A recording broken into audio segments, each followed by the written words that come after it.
શ્રી કૃષ્ણાય નમઃ.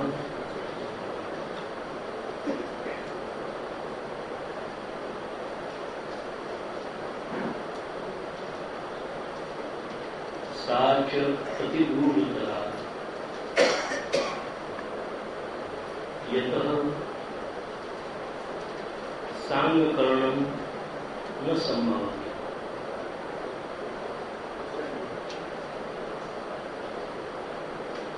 ગયા વર્ગમાં આપણે જોઈ ગયા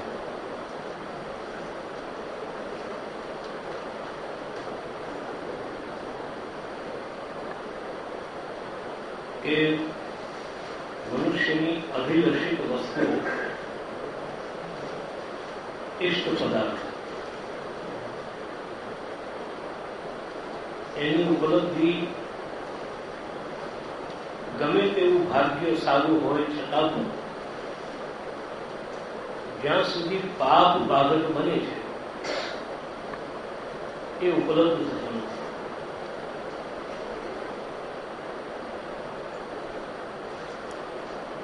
એટલે આપણે આપણા સારા કર્મો કર્યા હોય એનું સારું ફળ થવું જોઈએ, પણ કેમ થતું નથી? કારણ કે આપણા કેટલાક પાપો આપણને એમાં બાધક બની જાય છે. તો પાપ દૂર કેવી રીતે થાય? તો વેદોએ બતાવ્યું કે ધર્મેણ પાપમ અનુદતિ. ધર્મ વડે પાપ, ધર્મના તમે કાર્યો કરો ત્યારે તે પાપ દૂર.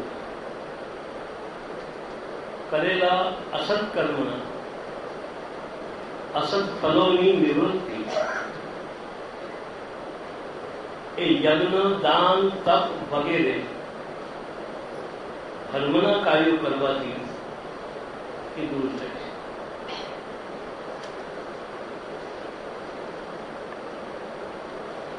અને એ પાપ દૂર કર્યા પછીથી જ્યારે તમે ફરીથી કોઈ વિશેષ અનુષ્ઠાન કરો,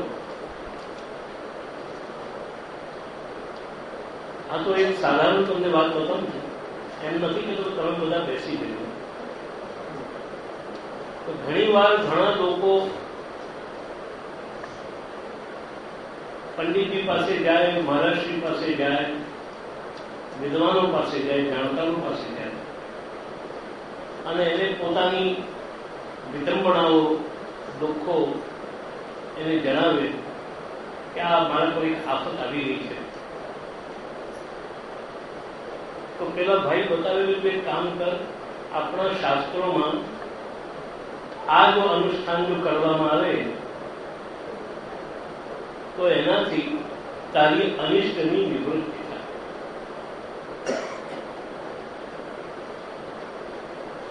એટલે તારી આફતો ટળી જાય. એટલે આપણે અનુષ્ઠાન આરંભ કર્યું. અનુષ્ઠાન પૂરું થયું અને જઈને પેલા ભાઈ પાસે ગયા. કેમ હવે કેમ કે વાતથી જેવા હતા તેવા છે. બરાબર તેમ કે કસર રાખીએ તો નાના બિલકુલ કસર રાખી નથી. તમે જેમ કહ્યું તેમ અનુષ્ઠાન કરીને એ જ રીતે મેં ભગવાનનું નામ લીધું. કોઈને કહ્યું કે તું લગ્ન થતા નથી, જિમ્નાસ્ટિકના રોજ 41 પાઠ કર્યા છે. જે દિવસથી જિમ્નાસ્ટિકના પાઠ શરૂ કર્યા એ દિવસથી અત્યાર સુધી કમસે કમ ભલે રિલેક્ટ થતા પણ પેલા માગા આવતા હતા. બોલો વ્યવહારિક છે. જ્યારથી પાઠ શરૂ કર્યા ને ત્યારથી તો કોઈ હલકતો નથી. બાકી એવું શું થઈ ગયું? આવું કેમ બન્યું? તમે ભગવાનનું નામ લીધું છે. એક વાત તમે યાદ રાખો, શ્રી મહાપ્રભુજી સુબોધમાં લખે છે કે ભક્તિસ્તુ ફલાવશ્યમ ભાગ્યું. તમે જે કંઈ પણ ભગવાનનું નામ લો છો, લૌકિક ભાવે ચાહે અલૌકિક ભાવે, લૌકિક હેતુથી કે ચાહે અલૌકિક હેતુ, તો ભગવાનનું નામ ક્યારેય પણ વ્યર્થ નથી અને એ હંમેશા ફળ આપે જ છે. તો આપણે આટલું ભગવાનનું નામ લીધું, ફળ કેમ ન થયું? અનુષ્ઠાન કર્યું, એનું ફળ કેમ નહીં થયું? આપણે વેદને પૂછવા ગયા ત્યારે વેદે કહ્યું કે સૌથી પહેલા તમને બધાને એક વાત ખબર હશે બહેનોને કે મેકઅપની અંદર સૌથી પહેલું મેકઅપ કર્યું. આપણે મેકઅપ કરીએ એમાં સૌથી પહેલું શું? પહેલા ક્રીમ લગાડવો, પાવડર લગાડવો, વાળ ઓળવા, તેલ નાખવું. સૌથી પ્રથમ આવશ્યક વસ્તુ કઈ? મોં ધોવું.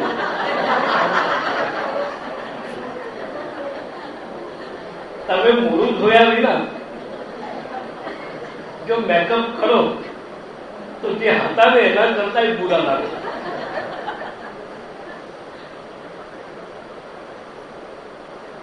હવે તમે પેલી ગમે તેવી ટીવીની જાહેરાતોમાં બસ આ લગાડો મોઢા પર ને બસ જુઓ, પછી આખા જ માણસો તમારી સુગંધી લઈને તમારી પાસે દોડી રહ્યા છે, પરંતુ મેકઅપ કરી નીકળે કોઈ સામે જ જતું નથી રસ્તામાં. આપણે મોજ પડી. પછી પૂછવામાં આવ્યું કે ભાઈ તમારી જાહેરાત મુજબ તો કઈ થતું નથી. એના એ કહ્યું કે ખરી વાત છે, અમારા મેકઅપના સાધનોમાં કોઈ કમી નથી, પણ તમે મોઢું ધોયા વગર આ બધું લગાડ્યું ને. એવી રીતે તમે કોઈ પણ અનુષ્ઠાન કર્યા પણ મોઢું ધોયું નથી. અનુષ્ઠાન રૂપી મેકઅપના પહેલા તમારે જે મોઢું ધોવું જોઈએ એ તમે મોઢું ધોયું નથી. એ મોઢું કયું ધોવાનું? પાપની નિવૃત્તિ. પાપ એકાણું, પાપ એ ડાઘા, પાપ એ ડાઘા અને પાપ એકાણું.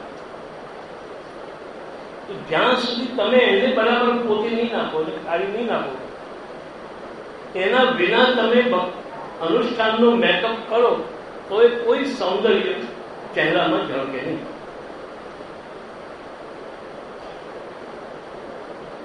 એટલે એક વાર તમે તમારા આ બધા યજ્ઞ, દાન, તપ વગેરે કર્મથી તમે તમારા પાપની નિવૃત્તિ કરો, અને પાપની નિવૃત્તિ કર્યા પછીથી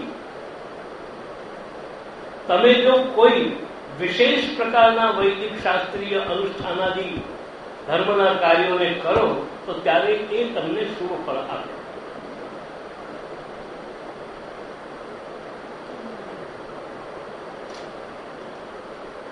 ત્યારે ફળની પ્રાપ્તિ થાય. તો આપણે લાગી કે ચલો આપણે એક વાર પાપ ધોઈ નાખીશું અને પછી કરીશું. તો બ્રહ્મરાયજી લખે છે સાચ અતિ દૂરતરા, સા ફલ પ્રાપ્તિ. સા એટલે તે એટલે ફળની પ્રાપ્તિ તો ઘણી દૂરની વાત છે. યત સાંગકરણમ ન સંભવતી. તમે જયારે કોઈ પણ કર્મ, અનુષ્ઠાન વગેરે કંઈ કરવા બેસો છો ત્યારે એના અંગ સહિત એની વિધિપૂર્વક તમે અનુષ્ઠાનોને પૂર્ણ કરી શકતા નથી.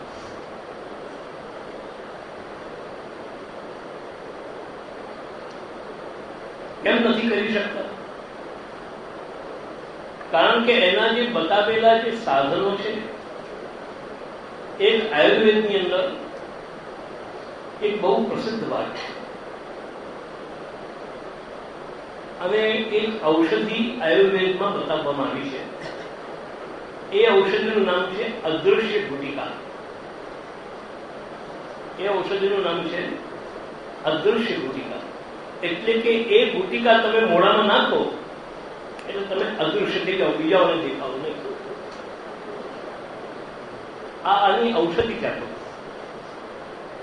એ અદૃશ્ય ગુટિકા બને કેવી રીતે તો એની વિધિ પણ છે પુસ્તકોમાં, કે અદૃશ્ય ગુટિકામાં શું શું મેળવવું, શું બનાવવું, કેવી રીતે કરવું. એની અંદર બીજી બધી વસ્તુઓની અંદર સૌથી મુદ્દાની વસ્તુ પારદ, જેને પારદ કહે છે. પારદંતુ મહેશ્વરમ. પારો છે, પણ પારાને માટે શરત કરવામાં આવી કે પારો જો શુદ્ધ હોય તો જ અદૃશ્ય ગુટિકા બને.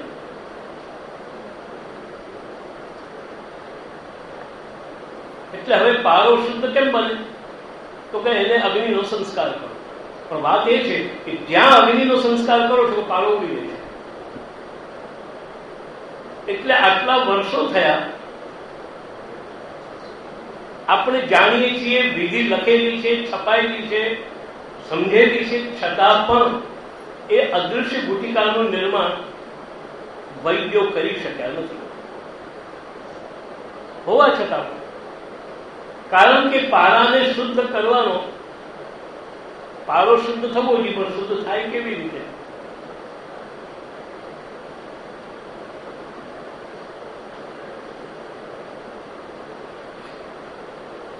એટલે સાંગ કર્ણમ ન સંભવ.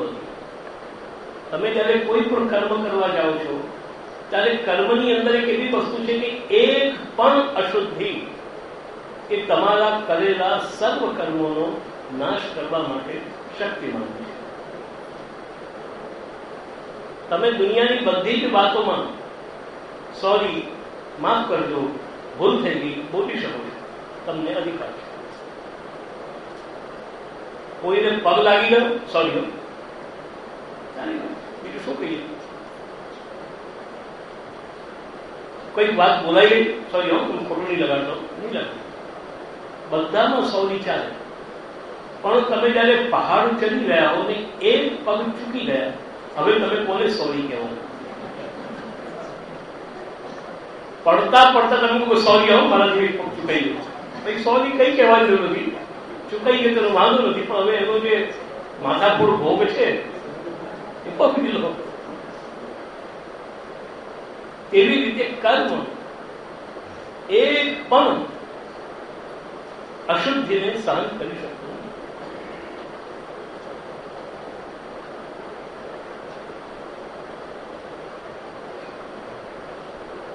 આપણા ભારત અને પાકિસ્તાનનું જયારે યુદ્ધ ચાલતું હતું ઘણા વર્ષો પહેલાની વાત, અને તે વખતે વડોદરાની અંદર લગભગ 1000 પાકિસ્તાનીઓ ઘૂસી ગયેલા, જેમાંથી મોટા ભાગના એરેસ્ટ થઈ ગયેલા. 997 ને એરેસ્ટ કરી દીધા, 3 ખુલ્લા. અને તે વખતે કલેક્ટરને ત્યાં અમારી બધાની મીટિંગ હતી. કલેક્ટરે કહ્યું કે આમાંનો જો એક પણ જો બચી ગયો એરેસ્ટ થયા વગર તો આપણા વડોદરાના માથા પર ખતરો છે. કેમ કે એના દ્વારા એક પણ અગર જો આડકીરી અગર જો આ રિફાઇનરીમાં જો કરવામાં આવી અને જો રિફાઇનરીમાં જો વિસ્ફોટ થયો, હજી સુધી સારું છે, ભગવાનની દયા છે કે આતંકવાદીઓનો હજી પંજો ત્યાં પહોંચ્યો નથી, નહીં તો આપણે બધા આતંકના ભોગો છે. એક પણ રહી જાય. એવી જ રીતે કર્મની અંદર એક પણ ક્ષતિ એ સહ્ય નથી.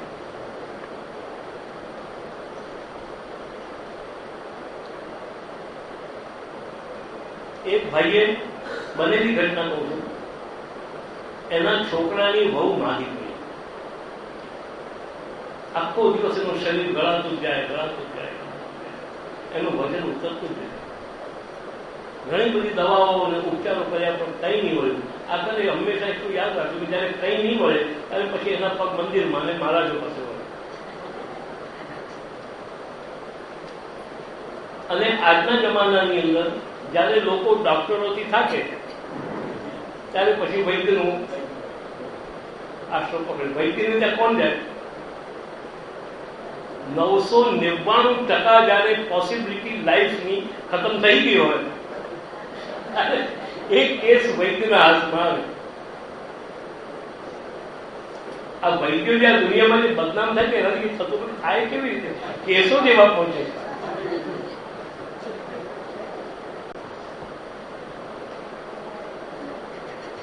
એટલે એ ભાઈ કોઈ મહારાજ પાસે પહોંચી ગયો મંદિરમાં, કે માતાજીનું મંદિર હોય કે શિવજીનું હોય. એમણે કહ્યું કે તું એક કામ કર, આ મંત્ર આપું છું દેવીનો, અને હું તને એક બ્રાહ્મણ આપું છું, એ તારી રીતે અનુષ્ઠાન કરશે. જેમ જેમ અનુષ્ઠાન કરશે, હવે એને મંત્ર લખીને આપેલો કે આ મંત્રનું અનુષ્ઠાન કરો. એમાં લખેલું તો દેવી ભાગ્યામ રક્ષતું, દેવી ભાગ્યામ રક્ષતું, બસ આનો એને જપ કરવાનો. એટલે પેલા બ્રાહ્મણ મહારાજ રોજ ઘણો ટાઈમ બેસીને દેવી ભાગ્યામ રક્ષતું, દેવી ભાગ્યામ રક્ષતું, દેવી ભાગ્યામ રક્ષતું એમ કરતા કરતા થોડાક દિવસો નીકળી ગયા. એટલે પેલાને જરૂર લાગે તપાસ તો કરું, મેં જે મંત્ર આપ્યો છે એના તો કંઈ ફળ્યો કે નહીં ફળ્યો, 500 ગ્રામ કિલો પણ વજન વધ્યું કે નહીં વધ્યું, જેમ જોઈએ તો ખરા. એટલે પેલા પૂછવા ગયા કે કિલો 2 કિલો વજન વધ્યું. અરે શું મહારાજ, વધવાની વાત છોડો, ઉલટું ચાલુ કર્યા પછીથી 3 કિલો વધી ગયું. એવું બને નહીં મારા અનુષ્ઠાનમાં. બને કે નહીં બને, પણ હકીકત તો આ જ છે. હકીકત તો આ જ છે. બોલાવ મને જોવાનું, એ અનુષ્ઠાન કરતો હતા. એને ખબર નહીં કે આ પેલા મારા ગુરુજી આવ્યા છે. ગુરુજી ચૂપચાપ બાજુમાં ઉભીને સાંભળા કરી શું કરી રહ્યો છે. પેલો બોલ્યો તો દેવી ભાજન બક્ષતું, દેવી ભાજન બક્ષતું, દેવી ભાજન. રાવનો ભ થઈ ગયો બોલવામાં, ઉતાવળમાં ઉતાવળ. ગુરુજી કહે કે આ દેવી એની રક્ષા જો બોલે છે કે બક્ષતું, બક્ષણ જ કરે ને, એની રક્ષા કરે કેવી રીતે? ખાલી રનો ભ થવાની અંદર, બાકીનું બધું યથાવત. રનો ભ એની અંદર તો આટલી બધી ઉલ્કાપાત નથી રહી. તો કર્મ એક એવી વસ્તુ છે કે એક પણ અશુદ્ધિને સહન કરતું નથી. આપણી પાસે તો 6 વસ્તુઓ અશુદ્ધ પડી છે: દેશ, કાલ, કર્મ, સ્વભાવ, મંત્ર અને કર્તા. આ 6 વસ્તુઓ જયારે એકદમ પ્યોર શુદ્ધ પ્રાપ્ત થાય ત્યારે તમે એક કર્મ કરી શકો. અને આ 6 વસ્તુઓ એક સાથે મળતી નથી. એટલે શ્રી વરદાયજી લખે છે, સાચ અતિ દૂર હતા. ફલ પ્રાપ્તિ તો બહુ દૂર રહી. પહેલા તો કમસે કમ કર્મ પૂર્ણ થાય શુદ્ધ રીતે, એ જ શક્ય નથી. અને એટલા જ માટે કર્મ માર્ગની અંદર યસ્ય સ્મૃત્યા જ નામોક્ત્યા તપોયન્ન ક્રિયાદિષુ ન્યૂનમ સંપૂર્ણતામ વ્યાતિ સદ્યો વંદે સમચ્યુતમ મંત્રહીનમ ક્રિયાહીનમ ભક્તિહીનમ જનાર્દન યત્કૃતં તુ મયા દેવો પરિપૂર્ણમ તદસ્તુ મે. આ 2 મંત્રોને બોલાવવામાં આવે છે. અહીં કરવામાં જે કંઈ પણ કમી રહી ગઈ હોય, ક્ષતિ રહી ગઈ હોય, ભૂલ રહી ગઈ હોય, એવી ઉણપ રહી ગઈ હોય, એ બધી હે પ્રભુ તમારું નામ અચ્યુત છે. અચ્યુત એટલે કોઈ પણ જગ્યાએથી કોઈ પણ પ્રકારે ક્યારેય જે ચ્યુત નથી, એવા અચ્યુતનું નામ સ્મરણ કરું છું. તમારા નામથી પ્રભુ આ મારું કર્મ પૂર્ણ થાય.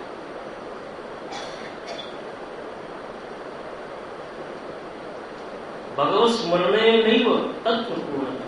એટલે કર્મની અંદર પણ જે કર્મની જે પૂર્તિ છે એ તો ભગવાનના સ્મરણ વિના થતી જ નથી.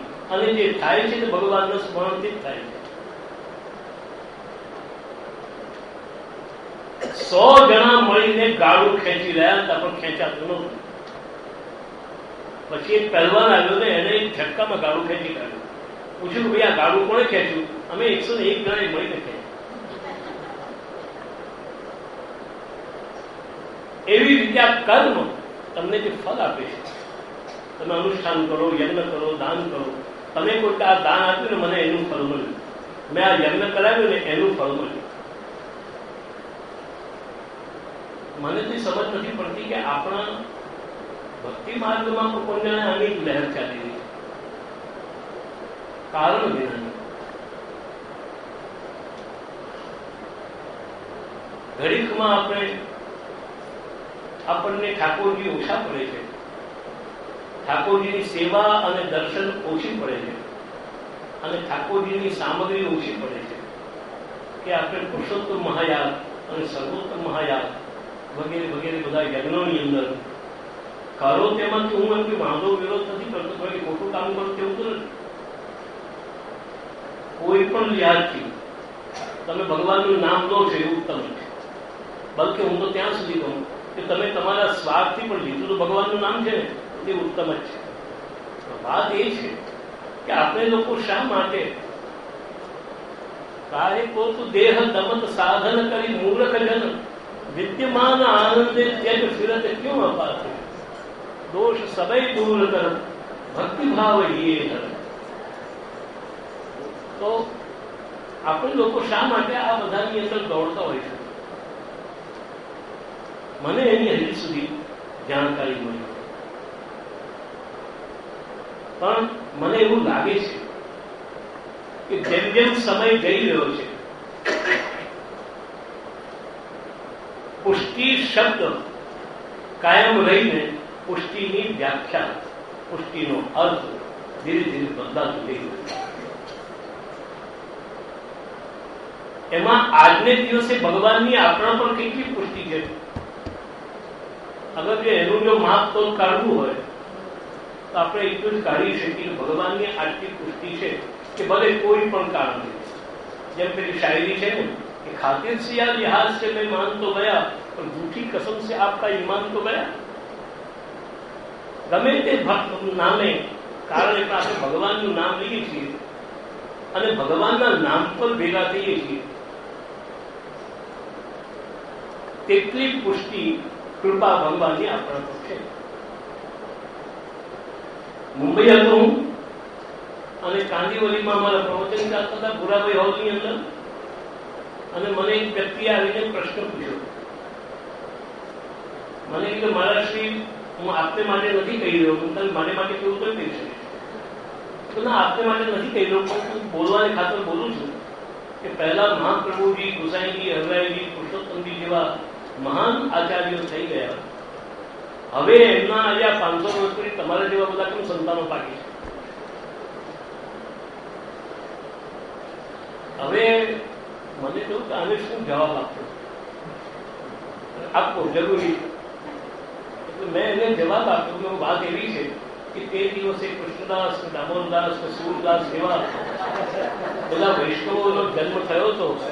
એટલે શ્રીનાથજીને ચિંતા થઈ કે વલ્લભ, વિઠ્ઠલ, તમારા વગર તો આ લોકોની પાસે કોઈ હાથે મૂકી શકે નથી, બીજા કોઈનું ચાલશે નહીં, માટે તમે જાઓ અને આ દૈવી જીવોનો ઉદ્ધાર કરો. એમ કરતા કરતા કરતા 500 વર્ષ જયારે નીકળી ગયા અને જયારે તમારા બધાની જયારે શકલ શ્રીનાથજીએ જોઈ ગઈ એટલે પછી ચંદ્રગોપાલજીને આજ્ઞા કરી, નગર તું અમને ગુરુ તરીકે ચાલી જશે.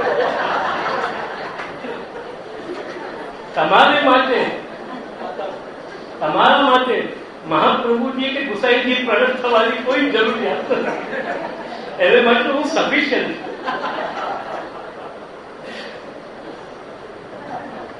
કારણ કે તમારે જે જોઈએ છે એ તો હું તમને આપી શકું. હવે જો સુરદાસજી મારી સામે આવી જાય કે ધારો કે દામોદરદાસજી આવી જાય અને મને કઈ કહી નાખે તો મારા ખિસ્સામાં નહીં હોય તો મારે શરમાવું પડે. મને તમારા લોકોથી બહુ ડર છે. એ ભરોસા સાથે તો હું અહીંયા બેસું છું. ના ના, વાંધો નથી.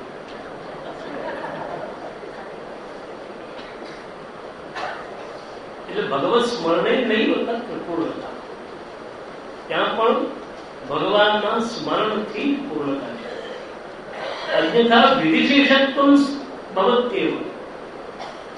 અગર જો તમે કોઈ પણ કર્મ કરાવો અને જો આ 2 શ્લોકો વડે તમે અચ્યુતનું, ભગવાનનું સ્મરણ ન કરો તો વિધિશેષતા આવે. વિધિશેષતા એટલે કરવું બધા છતાં પણ એમાં જેમાં કરવું કંઈક બાકી રહ્યું છે તેને વિધિશેષ કહેવાય. કોઈક વિધિ બાકી રહી ગયો છે. તમે બતાવ્યા મુજબ, કયા મુજબ, જણાવ્યા મુજબ તમે કર્મ કર્યું નથી. પણ એ ક્યારેક પૂર્ણ થાય છે કે જ્યારે તમે ભગવાન અચ્યુતનું સ્મરણ કરો. અત્ર વિધેદેવ અભાવેન. હવે અહીં પુષ્ટિ માર્ગમાં, આપણા ભક્તિ માર્ગમાં મુદ્દો તો એ છે કે વિધિનો જ અભાવ છે. કોઈ પણ પ્રકારની વિધિનો જ અભાવ છે. વિધિનો અભાવ એટલે ચાલો વૈષ્ણવોને મારી વાત પૂછો એ બજારમાંથી આપણે ઠાકોરજી માટે આજે કેળા લાગે એને સમારાય કેવી રીતે?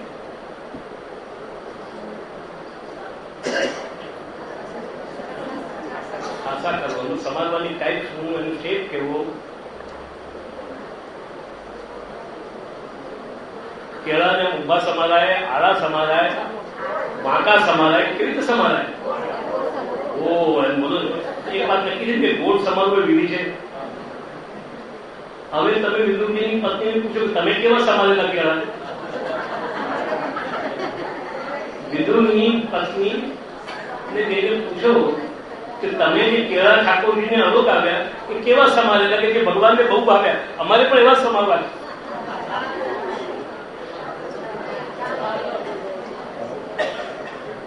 કેળાના છિલકા ભગવાનને આપતી ગઈ અને કૃષ્ણ એને પ્રેમે મુખમાં મૂકતા ગયા. વાહ ભાઈ, તારા ફળમાં તો બહુ ટેસ્ટી ફળ છે.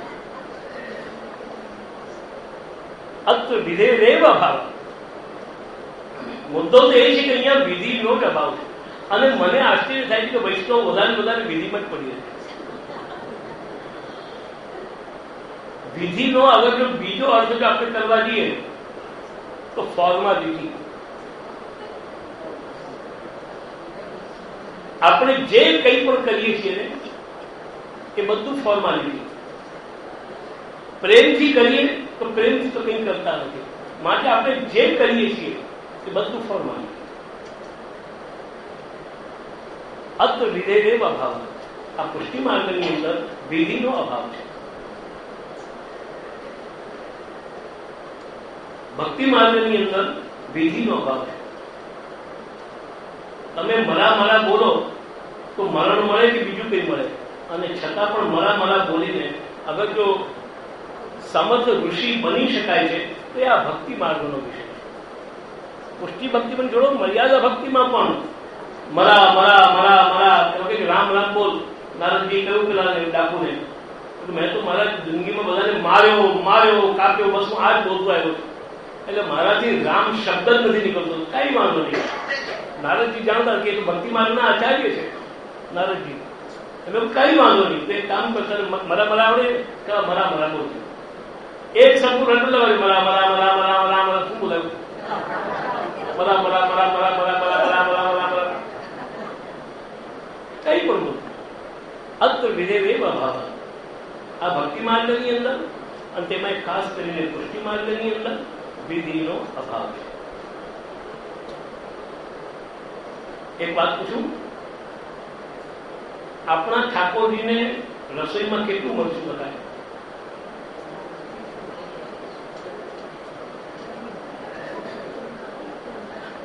આપણા ઠાકોરજીની રસોઈમાં કેટલું મરચું લખાય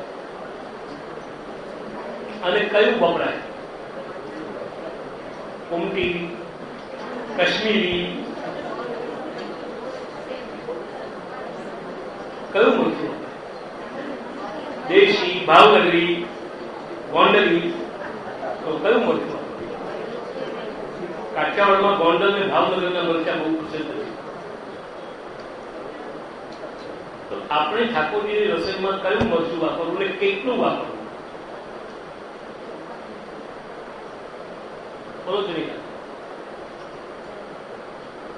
આપણે ઠાકોરજીની રસોઈમાં કેટલું મરચું વાપરવું? પુષ્ટિ માર્ગની પ્રણાલિકા અનુસાર.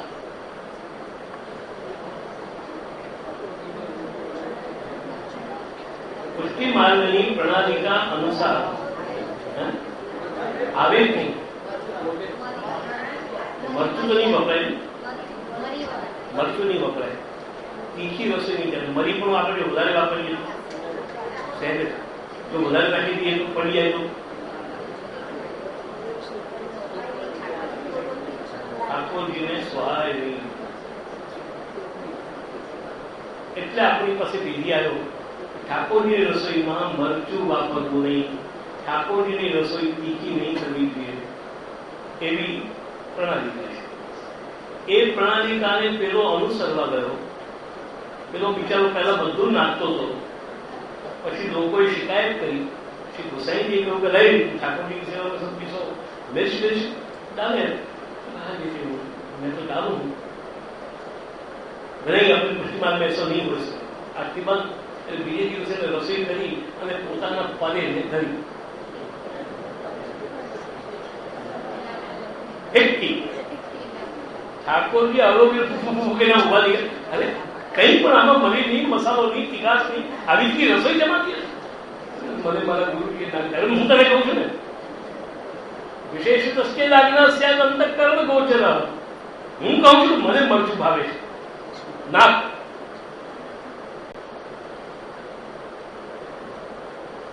પછી તો પેલો લાગી થઈ ગયું ચાલી ચાલે ભગવાનને જ ભાવે મને હું વાંધો.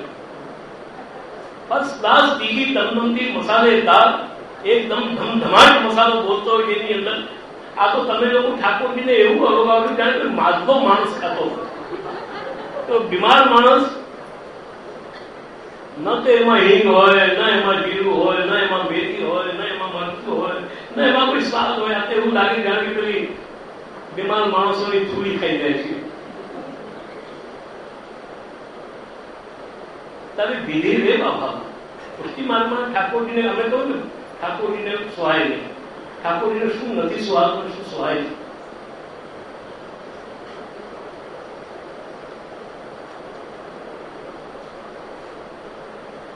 ત્યારે અહીં કોઈ વિધિ નથી કે જે વિધિનો ભંગ થાય. વિધિ હોય તો વિધિનો ભંગ થાય. સડક હોય તો ફૂટપાથ પર ચાલવાનું, તો મેદાનમાં કયા ફૂટપાથ પર ચાલવું? એટલે આ કર્મ માર્ગ છે, જ્ઞાન માર્ગ છે. પણ આ જે પુષ્ટિ માર્ગ જે નામ આપ્યું ને એનું માર્ગ તો કેવું છે? મેદાન જેવું. એનું માર્ગત્વ મેદાન જેવું છે જેમાં તમારે આ બાજુથી ચાલો તોય વાંધો નહીં, તોય કાયદેસર, ને આમથી ચાલો તોય કાયદેસર, અને પશ્ચિમથી ચાલો તોય કાયદેસર, અને કુદાકડા માર્ગને ચાલો તોય કાયદેસર. અહીં ગેરકાયદે કંઈ છે જ નહીં. ઠાકોરજીની સેવાની અંદર, ઠાકોરજીની ભક્તિની અંદર વિધિનો અભાવ છે.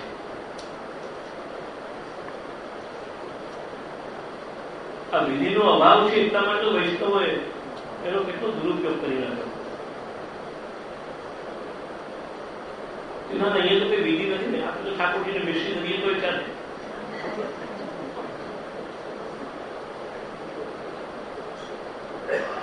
ઠાકોરજીને ભોગમાં શું કરવાનું? આપણે એક નાનો ઊંધો આટલો ઊંધો કંટો, અને એ પંચાની અંદર પાછી તે પછી આપણે થોડી ખાલી રાખીએ, બંતો પાછો પૂરો ન ભરીએ. કેમ?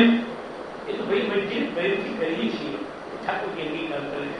બધાના મજબૂરી નામ મહાત્મા ગાંધી ઝાંપીમાં બેઠા કરે શું?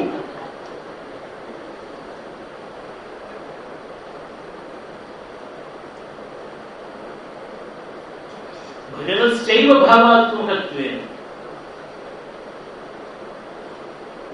અહીં જે ભાવાત્મકતા છે એ ભજનની જ હોવાથી, ભજન એ ભાવાત્મક હોવાથી, ભજન એ ક્રિયાત્મક નથી. ક્રિયાત્મક તો હોય છે, એનો મૂળ વિષય છે ભાવ. એ ભાવાત્મક ભજનને મહાપ્રભુજીએ સિદ્ધાંત મુક્તાવલીમાં બતાવ્યું કે માનસી સા પરામતા, કૃષ્ણ સેવા સદા કાર્યા, માનસી સા પરામતા. એટલે જે આપણું જે ભજન, આપણી જે પુષ્ટિ સેવા છે એ મૂળ ભાવાત્મક છે. તમારા ભાવની અંદર ભગવાન રહેતો હોય અને એ રહીને તમારાથી જે કંઈ પણ થતું હોય, વિચારાતું હોય, કરાતું હોય, એ બધું જ ભક્તિ છે. આને માટે શંકરાચાર્યજીનું એક પદ, એક સ્તોત્ર બહુ સુંદર મનનીય છે.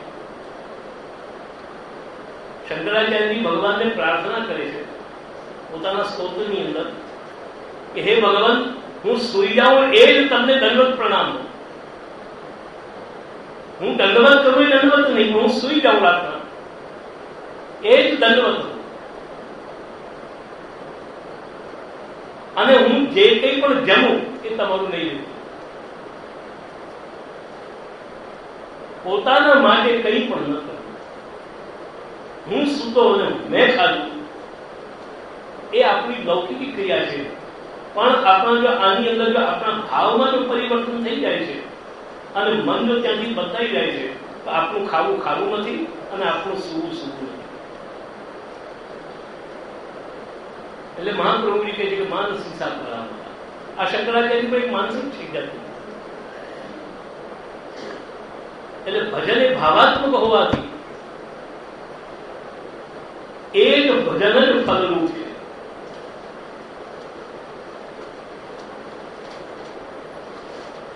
જે ભજન ભાવાત્મક હોવાથી, એનું સ્વરૂપ ભાવ હોવાથી, ભાવાત્મક આપણે જયારે શબ્દ વપરાય ત્યારે આત્મક એટલે શું? આપણે કહીએ ભાવ આત્મક, ભાવાત્મક. ત્યારે આત્મક નો અર્થ શું થયો? આત્માની, જેનું આત્મા એટલે સ્વરૂપ, જેનું મૂળ સ્વરૂપ જ ભાવ છે.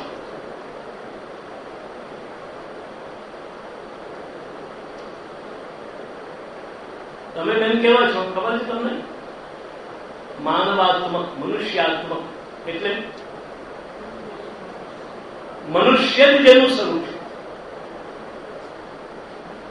તે રીતે ભાવાત્મક એટલે ભાવ જ જેનું સ્વરૂપ છે. એટલે ભાવ સ્વરૂપની ભક્તિ, ભાવ સ્વરૂપનું ભજન. ભજન એ ભાવ સ્વરૂપ હોવાથી આ ભજન જ ફલરૂપ છે. કારણ કે આપણે મૂળ ભક્તિ કરીને પામવાનું છે ભાવને, અને ભાવો ભાવને આ સિદ્ધ એમ મહાપ્રભુજી જણાવે છે.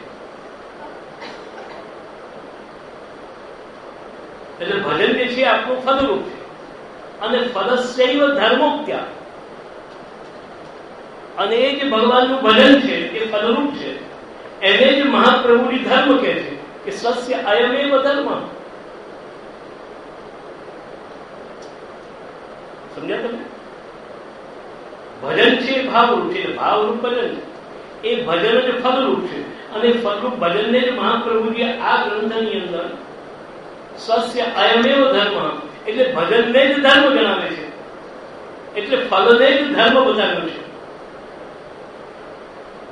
તેથી ભજનાનંદે એવ ફલાપ્તિ ઇતિ ભાવ. એટલે ભજનાનંદની જે ઉપલબ્ધિ છે, ભજન વડે ભજન સ્વરૂપના આનંદની જે ઉપલબ્ધિ છે એ આ ભજન વડે, સેવા વડે પ્રાપ્ત થઈ છે. હવે આને તમારે વધારે ક્લિયરલી જો સમજવું હોય તો અત્યારે કેરીના દિવસો ચાલે છે. તેમાં પણ હાપુસ કેરીના દિવસો, એમાં પણ પાછા દેવગઢની રત્નાગીરી કેરીના દિવસો, રત્નાગીરીમાં પણ પાછી દેવગઢની કેરીના દિવસો. હવે જે દેવગઢની કેરીનો રસ, એ રસાનંદ તમને કેવી રીતે મળે? તમારે કેરીના રસનો આનંદ લેવો છે કેવી રીતે મળે?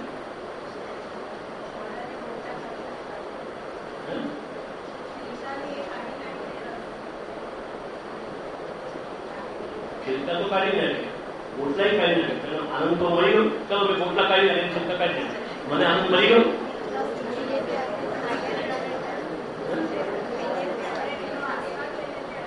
હા, એટલે કેરીનો આનંદ કેરી ખાવાથી જ મળે. એવી રીતે જે ભજન રૂપ જે આનંદ છે એ ભજન કરવાથી જ મળે, બીજા કોઈ વિષયથી મળે નહીં. આ કરવાથી ભજનાનંદ મળે એવું નથી. કેરીને મોઢા પર ઘસવાથી કેરીનો આનંદ ન મળે. કેરીને દર્શન કરતા રહેવાથી કેરીનો આનંદ ન મળે. કેરીને સૂંઘતા રહેવાથી કેરીનો આનંદ ન મળે. કેરીને ખાવાથી જ કેરીનો આનંદ મળે. એવી રીતે આ ભજનરૂપ જે આનંદ છે એ ભજનરૂપ આનંદ ભગવાનના ભજનથી જ પ્રાપ્ત થઈ શકે છે. માટે મહાપ્રભુએ કહે સ્વસ્ય અયમેવ ધર્મ.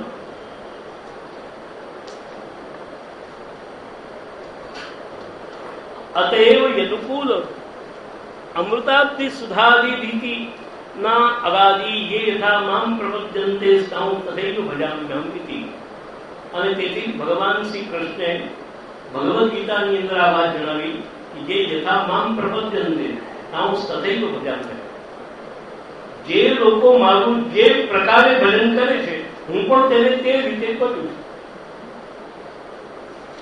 હવે તમારા ભજનનો જે પ્રકાર અને જે હેતુ એના આધાર પર ભગવાન પણ તમારું એ રીતે ભજન કરે.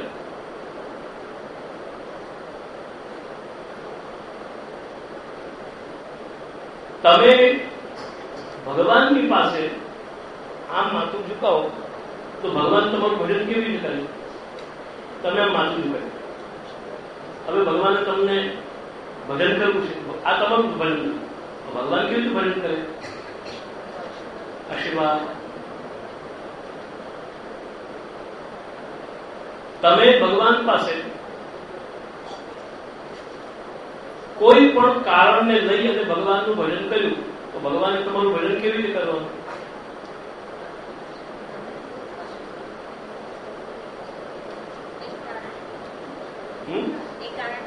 એ કારણની પૂર્તિ કરી. બરાબર છે. તો તમારું જે પ્રકારનું ભજન છે એને અનુકૂળ એક પ્રકારનું ભજન ભગવાન પણ તમારી સાથે કરે. હવે બે ઘડી માટે આપણે બીજી જગ્યાએ ચાલી જઈએ અને વિચારીએ કે કોઈએ ભગવાનનું ભજન કર્યું, ભેટવા માટે દોડ્યું, હવે ભગવાન તમારું ભજન કેવી રીતે કરે? તમને આશીર્વાદ આપે, તમારાથી આશીર્વાદ લે કે તમને ભેટી પડે, એમનું શું કરતમ? તો ભગવાન તમારું ભજન કેવી રીતે કરે?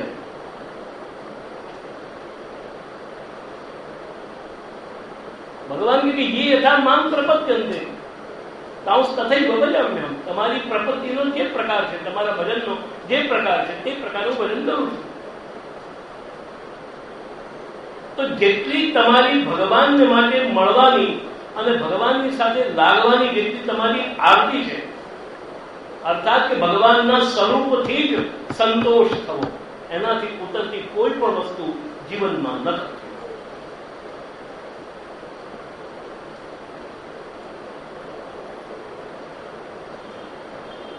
તમે અન્નને તમારી થાળી કટોરામાં સજાવીને મૂકો અને તમે હાથ જોડીને ભજન કરો, આ મારું ભજન છે. એટલે તમે અન્નને ટેબલ પર સજાવ્યા, સારી રીતે ચોખ્ખા પાત્રમાં, સારી રીતે સારી જગ્યામાં, શુદ્ધતાથી તમે એને તમારા જમવાના ટેબલ પર સજાવ્યા. હવે આ તમારું ભજન જે અન્ન માટેનું થયું, તો અન્ને તમારું ભજન કેવી રીતે કરવું? કારણ કે તમે અન્નનું ભજન કર્યું છે, અન્ન દેવતા. તો હવે અન્ન દેવતાએ તમારું ભજન કરવાનું. તો એ અન્ન દેવતા તમારું ભજન કેવી રીતે કરે? ઉઠીને તમારા માથા પર બેસે કેવી રીતે? અન્ન દેવતા તમારું ભજન કેવી રીતે કરે? તમારા મોઢામાં પેસી તમે એને મોઢામાં મૂકો એટલે મોઢામાં પેસવું અને મોઢામાં મુકાઈ અને તમને સ્વાદ આપવો, તમારું પોષણ કરવું, આ અન્ન દેવતાનું ભજન. ખવાઈ જવું, ખાવું એ તમારું ભજન છે. મુદ્દાની વસ્તુ એટલી કે ખાવું એ તમારું ભજન છે અને ખવાઈ જવું એ અન્નનું ભજન છે. તો એવી જ રીતે તમે જયારે ભગવાનની માટે સામે પણ જયારે આ રીતે જયારે ભજન કરો છો, ત્યારે ભગવાનની માટે પણ તમારું ભજન એ રીતે કરવું જરૂરી બન્યું.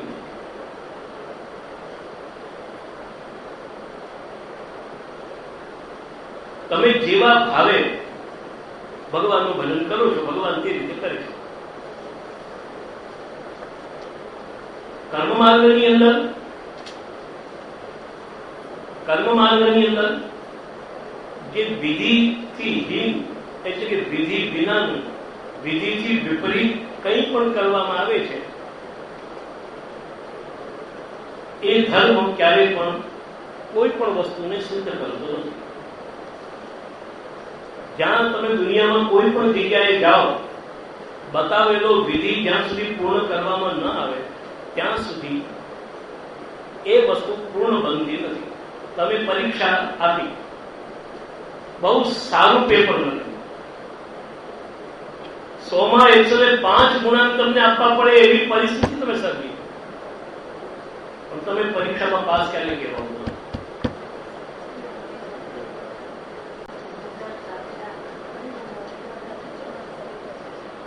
છપાયેલો કાગળમાં પડે છે ટેબલ પર. આ ભાઈને આ બહેનને આમાં આટલા ગુણાંક, આમાં આટલા ગુણાંક, આમાં આટલા ગુણાંક, કાગળ ટેબલ પર છે. હવે ઉઠાવી લઈ ગયો, તપાસ થઈ ગયા. જ્યાં સુધી એમાં વર્ષોની એક વિધિ છે એ પૂર્ણ ન થાય ત્યાં સુધી તમે પાસ નથી. અને એ વિધિ છે એના ઉપર અધિકારીના હસ્તાક્ષર. જ્યાં સુધી એના અધિકારીના હસ્તાક્ષર ન થાય ત્યાં સુધી તમે પાસ નથી. તેવી જ રીતે તમે કોઈ પણ વિધિહીન અગર જો ધર્મનું કાર્ય કરો છો તો એ કોઈ પણ પ્રકારના ધર્મની સાધના કરી શકતા નથી. તમે પરીક્ષા આપી અને કોઈ પણ જગ્યાએ તમે એપ્લિકેશન આપો કે હું MA પાસ છું, પરંતુ MA નું રિઝલ્ટ છે ના, રિઝલ્ટ નથી મારી પાસે, પરંતુ પરીક્ષામાં હું પરીક્ષા આપી અને બહુ સારા પેપર કર્યા, એની બધી વાત કરી. એવું હોય તો તમે ફરીથી મને 4 ક્વેશ્ચન પૂછી લો. સર્વિસ વાળો કે ના, એ ન ચાલે. તમે MA માં પાસ છો કે નહીં મારે એની સાથે મતલબ. તમે MA માં કેટલું જાણો છો એની સાથે મતલબ નથી. મુદ્દો તો એટલો છે કે આ નોકરી MA પાસ ડિગ્રી વાળાને આપવી. તમે કદાચ પોસિબલ છે કે PhD જેટલું જાણતા હો. આજને દિવસે ચંદ્રગોપાલજી અગર કોઈ નોકરી માટે કોઈ ઓફિસની અંદર એપ્લિકેશન આપે કે મારે નોકરી કરવી છે, ભલે મારી પાસે PhD ના સ્ટુડન્ટ આવતા હશે અને ભલે આચાર્યના સ્ટુડન્ટો મારી પાસે આવતા હશે ને ભણતા હશે, પણ જો ચંદ્રગોપાલજી નોકરી કરવા જાય અને એપ્લિકેશન આપે તો એમની નોકરીમાં કઈ કંપની લાગશે? બોલો.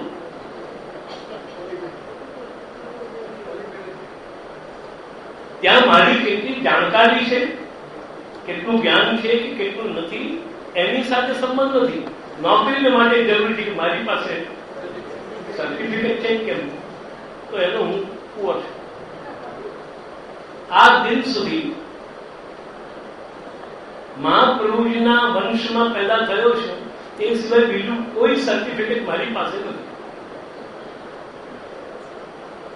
છતાં પણ મને સંતોષ છે. કોઈ દિવસ સ્કૂલમાં ગયો નથી, કોઈ દિવસ કોલેજમાં ગયો નથી, કોઈ પાઠશાળામાં ગયો નથી, અને જેટલા પણ માસ્તરો આવ્યા એને મારી બગાડી દીધા. આ રીતે અમારો અભ્યાસ કર્યો છે. 100 ગુરુજનોએ મને આ તદ્દન નકામો છોકરો છે કહીને આશીર્વાદ આપેલા છે, અને એમણે મારું ભવિષ્ય બાજુ આ છોકરો ક્યારેય ભણી શકવાનો નથી. અને હકીકત છે કે એ લોકોની વાણી સત્ય, હું ક્યારેય ભણી શક્યો જ નથી. કારણ અહીંયા સર્ટિફિકેટની જેમ જરૂરિયાત છે એવી જ રીતે તમે વિધિ કંઈ પણ કરો તો એ તમારા ધર્મની કોઈ સાધના થતી નથી. અને એટલા જ માટે મહર્ષિ યાજ્ઞવલ્ક્યે પોતાની સ્મૃતિમાં એક વાત લખી કે તમે જયારે વિધિ વિનાનું જયારે કંઈ પણ કરો છો ત્યારે શું થાય? ભલે તમારા મનમાં લાગી જાઓ કે મેં આટલું કર્યું, તમે પુરુષોત્તમ યાદ કરાવો કે તમે સર્વોત્તમ યાદ કરાવો. અને હવેના જમાનામાં તો હું એમ સાંભળ્યું સાંઈ બાબાનો યજ્ઞ, પછી સત્યસાઈ યજ્ઞ, દરેકના યજ્ઞો ચાલુ થઈ ગયા. હવે એના દેવતાઓને મંત્રો ક્યાંથી લાવે છે? એ બ્રાહ્મણો ખરેખર બધું બહુ દિવ્ય છે.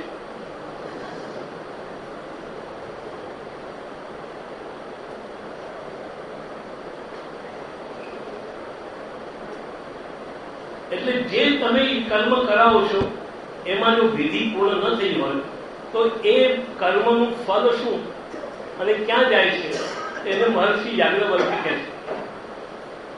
જે યાજ્ઞવલ્ક્ય મહર્ષિએ આ બધી કર્મની ધર્મની વિધિઓની છણાવટ કરી છે એ મહર્ષિ યાજ્ઞવલ્ક્ય પોતાના યાજ્ઞવલ્ક્ય સ્મૃતિમાં લખે છે, વિધિહીનમ ભાવદુષ્ટમ કૃતમ અષ્ટદયા છે. કર્મની અંદર 3 વસ્તુ. કોઈ પણ તમે જયારે કર્મ કરો ત્યારે આ 3 વસ્તુઓની તમારે શુદ્ધિ જોઈએ. યજ્ઞ કરો, દાન આપો, વ્રત કરો, તપ કરો, કઈ પણ કરો, એમાં 3 વસ્તુઓ શુદ્ધ જોઈએ. કઈ કઈ? તો એક તો તમારું વિધિ શુદ્ધ જોઈએ. વિધિ વિનાનું, બતાવ્યા અનુસારનું ન કરી અને વિધિથી વિપરીત સ્વેચ્છાચારે કઈ પણ કરવું, જેને આજના વૈષ્ણવો વારે ઘડીએ ઉપયોગ કરે છે. ભાઈ અમને તો આવું ફાવે છે, તો આવું જ કરીએ છીએ. જાણવા જોવાની કોઈ જરૂરિયાત જ ન સમજે. શું વિધિ છે જાણવાની જરૂર નથી. છોકરાને છોકરી પરણવાને બેઠા બેઠા એટલે 7 ફેરા ફર્યા એટલે બંને પતિ પત્ની થઈ ગયા. થઈ ગયા કે નહીં? થઈ ગયા કે નહીં થઈ ગયા? એ ક્યારે થાય? 7 ફેરા ફર્યા એટલે એ પતિ પત્ની થઈ ગયું. એ પછી પેલી એને માથા પર ચડાવી ગયું. પરંતુ ધર્મશાસ્ત્ર કહે છે કે જો વિધિમાં જો લોપ થયો હોય, હવે એ વખતે તમે પોતાનો તમારા સંબંધીઓના કરાવજો કે જે છોકરા છોકરી ભણવા બેઠા ત્યારે પપ્પા જોડા પહેરીને બેઠા કે જોડા કાઢીને બેઠેલા.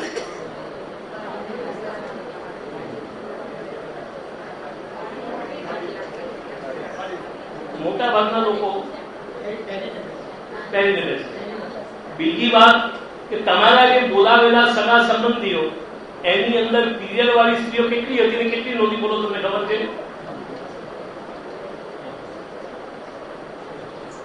પીરિયડ વાળી, સૂતક વાળી, બેસણામાં બેસીને આવેલા આવા બધા લોકો કેટલા હતા?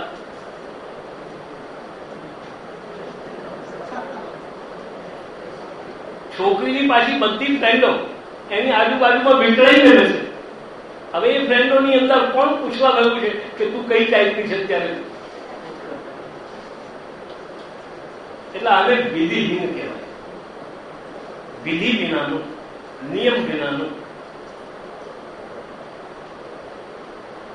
વિધિહીન.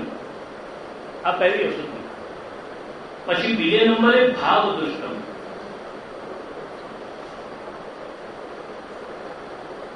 જે વસ્તુ ભાવથી દુષ્ટ, તમને કોઈ પણ વસ્તુમાં તમારા ભાવમાં દોષ ઉત્પન્ન થતો.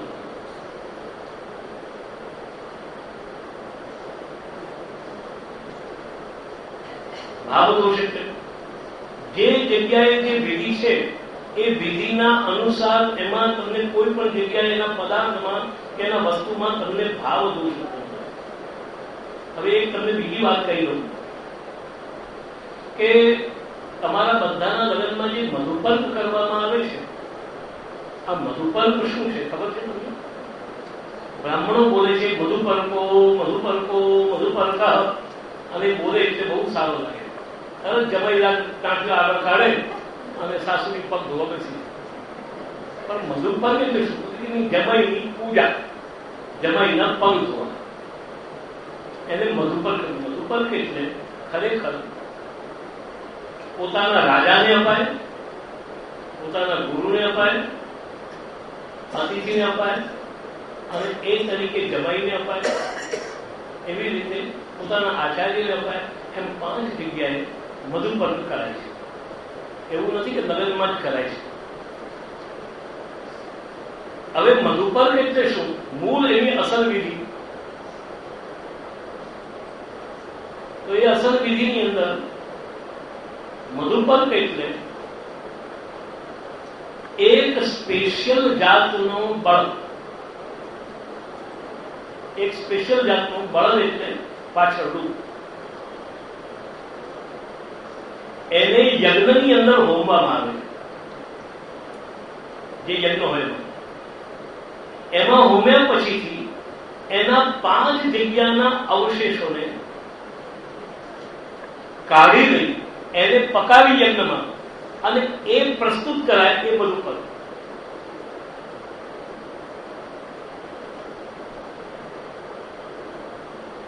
આને મધુપર્ક કહેવાય. બીજી એક વાત તમને કહું કે આપણે ત્યાં સાધારણ રીતે દૂધ અને ગોળ 2 વસ્તુ જો ભેગી મળે તો શું બને?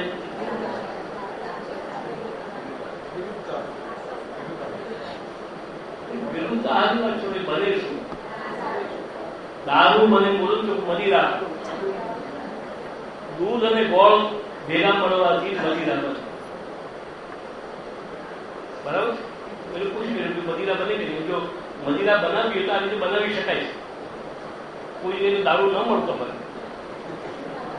અથવા તો લોકોને ખબર ન પાડવી તો શું છે, નાખવાનું પીવાનું દૂધ છે. ગોળ અને દૂધ આ બે વસ્તુ મિક્સ થઈ અને મદિરા બની જાય. હવે આ મદિરા જે છે ને, તમે જે જ્યાં જ્યાં પણ સાંભળો છો ને, આજે માર્કંડેય પૂજા છે, એ માર્કંડેય પૂજાની અંદર સતિલમ ગુણ સંમિશ્ર મંજર્યર્ધમ પયોમિત માર્કંડેયાદ વનમ લબ્ધ્વા પિબામ્યાયુ પ્રવૃદ્ધે એમ કહીને 3 વાર પીવું પડે છે. માર્કંડેય પૂજા કરનારે એને 3 હથેળી ભરીને 3 વખત એને પીવું પડે. અને આ મંત્ર છે સતિલમ ગુણ સંમિશ્ર, તલ મેળવેલો ગુણથી મિશ્ર, અંજલિ અર્ધમ પયોમિત, અડધી અંજલિ જેટલું દૂધ, આવું માર્કંડેયા ધોરણ લબ્ધ્વા, માર્કંડેય ઋષિથી વરદાનને પ્રાપ્ત કરીને હું મારી આયુષ્ય વૃદ્ધિને માટે આને પી રહ્યો છું એમ કરીને એને પીવું. હવે તમે કહો કે હું મર્યાદી છું, હું પુષ્ટિ માર્ગી છું અને મારાથી તો આ ન પીવાય. કેમ? આ તો મદિરા છે. તો જો તમે મદિરા વિશે ભાવ દો, તમારા ભાવમાં દોષ આવ્યો કે આ મદિરા છે. હવે જો ભાવ દોષ થતો હોય તો પછી તમારે આ પૂજા કરવી જ નહીં, અને નહીં તો ભાવ દોષ લાવ્યા વિના આ ક્રિયા છે, કર્મ છે, એની વિધિ છે અને આપણે આટલું કરવું. એટલે કોઈ પણ વસ્તુમાં ભાવ દોષ ઉત્પન્ન થવો જોઈએ નહીં. તેવી જ રીતે સ્મશાનની અંદર જ્યારે અગ્નિ સંસ્કાર કરવામાં આવે છે અને અગ્નિ સંસ્કારમાં થોડુંક શવ બળી જાય તે પછીથી એની ઠાકડી, એમાંથી લાકડું કાઢી, એની ઠાકડીમાંથી લાકડું કાઢી એને અણીદાર બનાવી અને આમ તો આ વિધિ એના છોકરાએ જ કરવાની હોય છે, એના માથામાં જોરથી મારવાની હોય છે. એના માથામાં એ અણી સાથે ઘુસાડી દેવાની હોય. એને કપાલ મોક્ષ કહે છે. એને જ કપાલ, આ કપાલ એનું મોક્ષ. એને ફોડવું, એ ફૂટે અને પછી અગ્નિનો અંદર પ્રવેશ થાય અને એમાં ઘીની આહુતિ અપાય અને ત્યારે અગ્નિ પ્રગટે અને પછી એ આખું અંદરનું સત્ય બધું પૂરું કરી જાય. તો તે વખતે તમારામાં એ ભાવ દોષ નહીં આવવો જોઈએ. આપણાથી કેવી રીતે મળે? આ સ્ત્રીઓને માટે જે સ્મશાન વર્ગે કર્યું ને એનું કારણ પણ આ છે. આ બધી વસ્તુ છે ને સ્ત્રીઓના હાથ છે ને ઘણી વખત એથી, એટલે એની અંદર થોડીક હાર્ડનેસ જરૂરી છે. આને માટે ઉપરનું એકદમ મુલાયમ ફળ જરૂરી નથી, બોરની પૂંછડી જેવું હૃદય જરૂરી છે. એટલે કોઈના માથા પર પણ મારો તળંગ નહીં બોલે. અમારા પુરુષોનું હૃદય એવું હોય. નારિકેલ સમાકારા દૃશ્યંતે ઈ સૂર્યજના અન્ય જ બદરિકાકારા બહિરેવ મનોહરા. આ બધા જે ભાવ દોષ છે, ભાવ દોષ ની આવે તમારામાં એ ભાવ દોષ ઉત્પન્ન ન થતો. અને જો ભાવ દોષ ઉત્પન્ન થાય તો તે કરવું કયું કહેવાય નહીં. એટલે વિધિહીનમ ભાવ દુષ્ટમ. અને ત્રીજે નંબરે કૃતમ અશ્રદ્ધયા છે. અને જે કંઈ પણ અશ્રદ્ધાથી કરવામાં આવે, શ્રદ્ધા વિના, આદર વિના, ભાઈ હવે કરવું પડે, આપણે કરી નાખો એમાં હું મોટી વાત. કૃતમ અશ્રદ્ધયા છે. તમે જે અશ્રદ્ધાથી જે કંઈ કરો, એટલે જે કંઈ પણ કર્મ કરવામાં આવે એ શ્રદ્ધાપૂર્વક કરવામાં આવે. ભગવાન પણ ભગવદ ગીતાની અંદર કહે છે કે અશ્રદ્ધયા હુતમ દત્તમ તપસ દત્તમ કૃતં ચય. અશ્રદ્ધાથી આપેલું દાન. હવે પેલો બહુ મારા ભાઈ પૈસા નથી, ના ના કશું તો દઈ જા, મેરે પાસ કુછ નહીં, મેરે પાસ ક્યાં ગયો, મેરે પાસ કુછ નહીં. ચાલો આપણને તાળો 5 રૂપિયા આપી દો, પછી તમે માનો કે 5 રૂપિયાનું દાન આપ્યું એનું તમને ફળ મળવાનું નથી. એ સમજીને આપો. એનું ફળ તમને મળી ગયું કે તમારું માથું પાકતું અટકી ગયું. એનાથી વધારે બીજું કોઈ ફળ નથી. પણ જે અશ્રદ્ધાથી આપેલું, માથું ખજવાડીને આપેલું ડોનેશન, એનું કોઈ ફળ નથી. બોલો તમારા કેટલા? મારા 1 લાખ. મેં 1 લાખનું દાન આપ્યું. એ તમને નથી મળવાનું.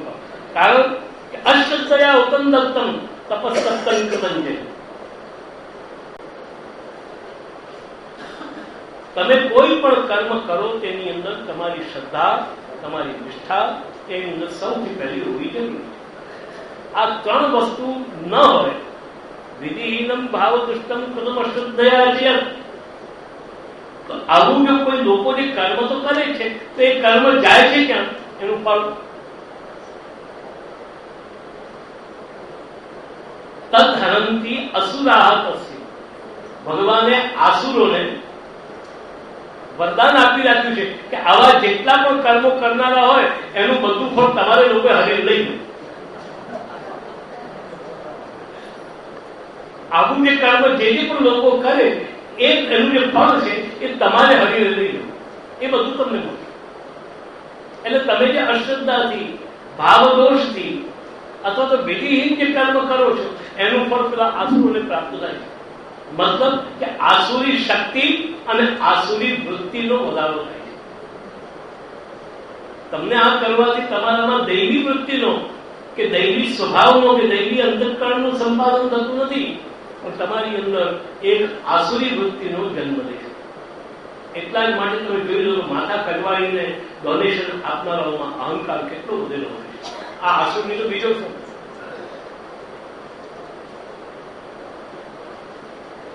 માથું ખજવાડી અને આપેલું દાન આપ્યા પછીથી કેટલું રૂઆબ મળે છે. મેં 1 લાખ રૂપિયા આપ્યા સપ્તાહની અંદર અને મને આગળ બેસવા માટે જગ્યાની મને પાછળ આપી. બીજી રોમાં કેમ? મેં 1 લાખ રૂપિયાનું દાન આપ્યું છે.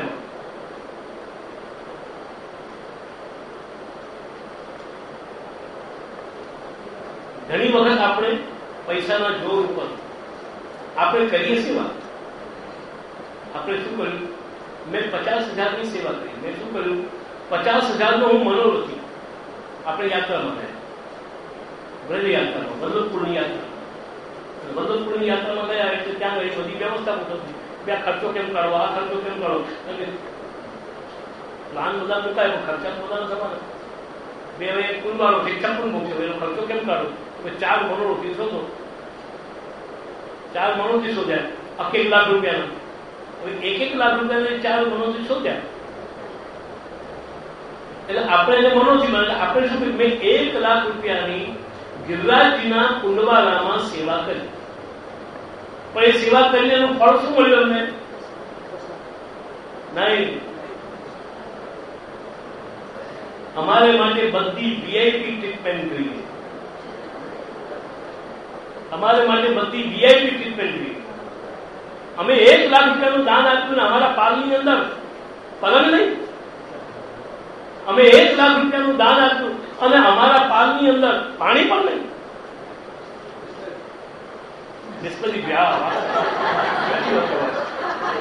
આવું સાદું પાણી કેમ ચાલે? કુવાનું બિસ્કલીની જ બોટલ પડેલી. તો તદ્હરંતી આસુરા.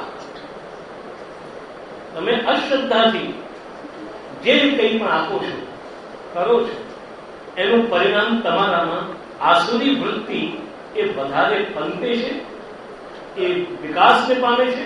તમારામાં કોઈ દૈવી કે શુભ વસ્તુઓ વધતી નથી. એટલે અહીંયા જણાવ્યું તદ્હરંતી આસુરા તસ્ય સુમૂઢસ્ય કૃતાર્થમના. એ ખરેખર એવો માણસ અતિશય મૂળ છે અને એને કર્યું હોય છતાં પણ અકૃતાર્થમાં, જેને પોતાના અંતઃકરણનું કલ્યાણ નથી કર્યું એવો અકૃતાર્થમાં એનું બધું ધન, એનું બધું ફળ એ આ આસુરો હણીને લઈ જાય છે.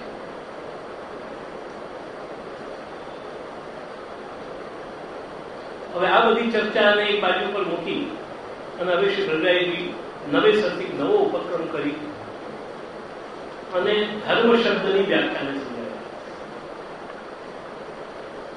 કિંચ, બોલો કિંચ એટલે શું? તો એટલું સંસ્કૃત આવડતું કિંચ એટલે વળી.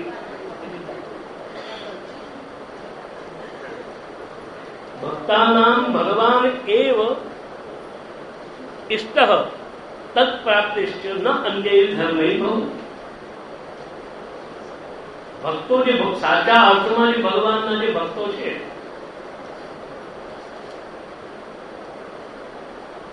સાચા અર્થમાં જે ભગવાનના જે ભક્તો છે તેમને અભિષ્ટ શું છે?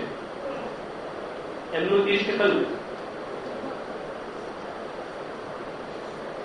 આપણા દરેકના પોતપોતાના ઇષ્ટ હોય અને એટલા જ માટે આપણે કહીએ કે અમારા ઇષ્ટદેવ, દેવોમાં ઇષ્ટ એ ઇષ્ટદેવ.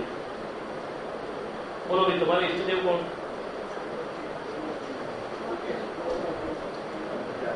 તમારા કુળના ઇષ્ટદેવ કોણ? ક્યારે તો નહીં.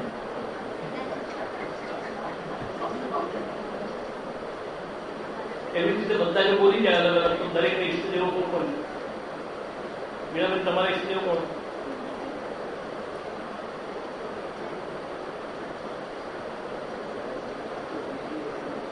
હવે જો તમે ભક્ત છો, વૈષ્ણવ છો, તો તમારું ઈષ્ટ એ કૃષ્ણથી અતિરિક્ત બીજું હોઈ શકતું નથી. તમે અગર જો ભક્ત છો, વૈષ્ણવ છો, તો કૃષ્ણથી અતિરિક્ત તમારું બીજું કંઈ પણ ઈષ્ટ હોઈ શકતું નથી. અને અગર જો તમારું કોઈ બીજું ઈષ્ટ છે તો તમારી જાતને તમે વૈષ્ણવ કેવડાવવાને માટે સર્વથા અયોગ્ય છો. એમાં કોઈ શંકાને પણ સ્થાન નથી. એટલે કિંચ ભક્તાનામ ભગવાનેવ ઇષ્ટ પ્રાપ્તિ, અને એમની ભગવાનની પ્રાપ્તિ થવી એ એમને માટે સૌથી મોટું ઈષ્ટ છે. મેં જીવનમાં કંઈક મેળવ્યું એ ક્યારે માને છે કે જયારે ભગવાનને મળ્યું. અને જો ભગવાન નથી મળ્યા તો તે વિનાનું બધું જ મળી જાય.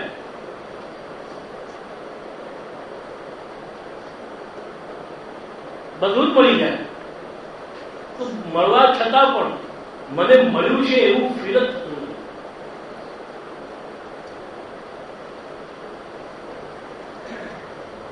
મને જૂની તકે સરસ ગાયન લગી એમ થોડા દિવસ પહેલા કયું સંભાળ્યું મને સરસ ગાયન લગી એમ. एक तू ना मिला सारी दुनिया मिलेगी तो क्या, मेरा दिल ना खिला.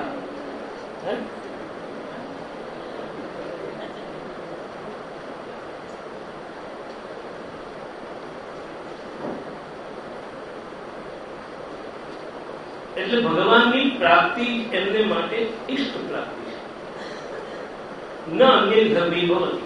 તો એ ભગવાનની જે પ્રાપ્તિ છે એ ભગવાનની પ્રાપ્તિ આ ભજન રૂપી ધર્મ સિવાયના બીજા કોઈ પણ ધર્મથી થઈ શકે તેમ નથી.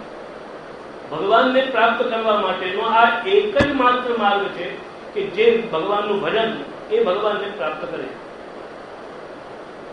કેચિત કેવલયા ભક્ત્યા વાસુદેવ પરાયણઃ અગમ દુન્વંતિ કાસ્નેન નિહારમિવ ભાસ્કર.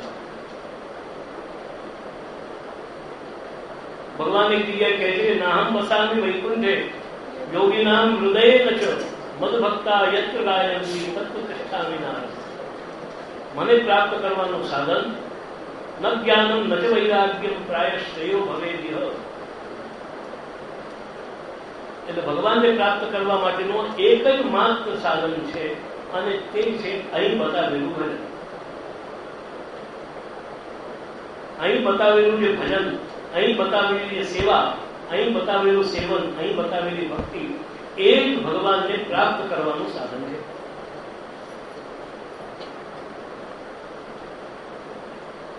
વિના તત્સેવન. અને આ ધર્મની પૂર્તિ, આ ધર્મ ક્યારે થાય? વિના ભગવાનનું સેવન કરે આ ભજન કે આ ધર્મ પડાતો નથી. તમારી આ પુષ્ટિ માર્ગીય જે ભક્તિરૂપ ધર્મ છે એને પાળવો હોય તો ભગવાનનું સેવન કરવું જરૂરી છે.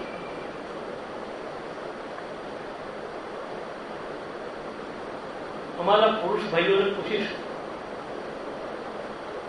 કે તમારી પત્ની 24 કલાકમાં કેટલો સમય તમને વફાદાર રહેવું જોઈએ?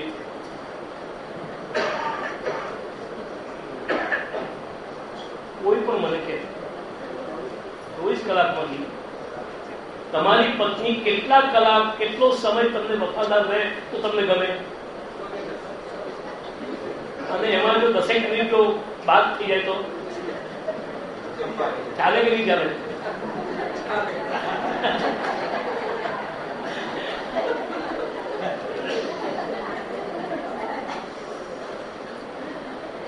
ચાલે કે નહીં ચાલે? 10 મિનિટ ફક્ત 23 કલાક અને 50 મિનિટ તમારા ફેવરની, એ 10 મિનિટ ખાલી ક્યાંક મન ફરવા ચાલ્યું જાય વાંધો છે તમને?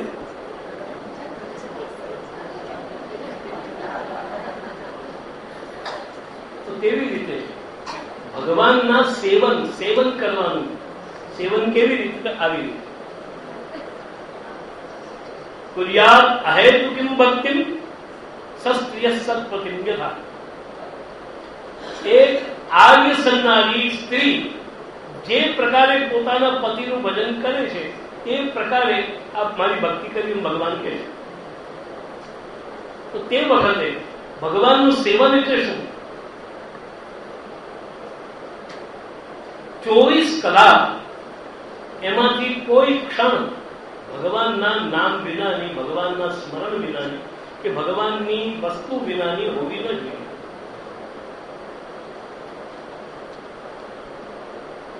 હવે આવી રીતે જીવવાને માટે, હવે ધારો કે પરણેલી સ્ત્રી છે અને એને 24 કલાક પોતાના પતિને અંદર એને મન રાખવું છે તો એને ઘરમાં કેવી રીતે રહેવું? એનું રહેવાની ટાઈપ, એનો લેવાનો પ્રકાર છે એ નક્કી કરો. અને જે નક્કી કરો એ જ પ્રકાર તમારે ઠાકોરજીમાં રાખવાનો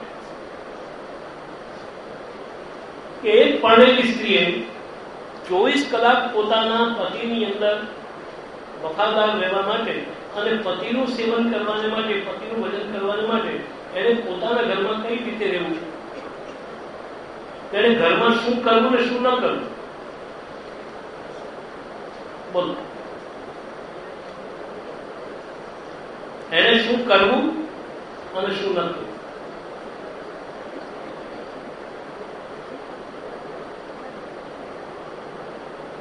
ઘરમાં મા બાપ આવ્યા છોકરીને જોવા. છોકરીને જોવા માટે આવ્યા તે વખતે છોકરી મારા મા બાપ આવે એમ કરીને ઉત્સાહથી પોતાના મા બાપની બધી ત્રેવડ કરે તો તે વખતે એ કે અડધો કલાકનો સમય એ કઈ બાજુ ગયેલો કહેવાય?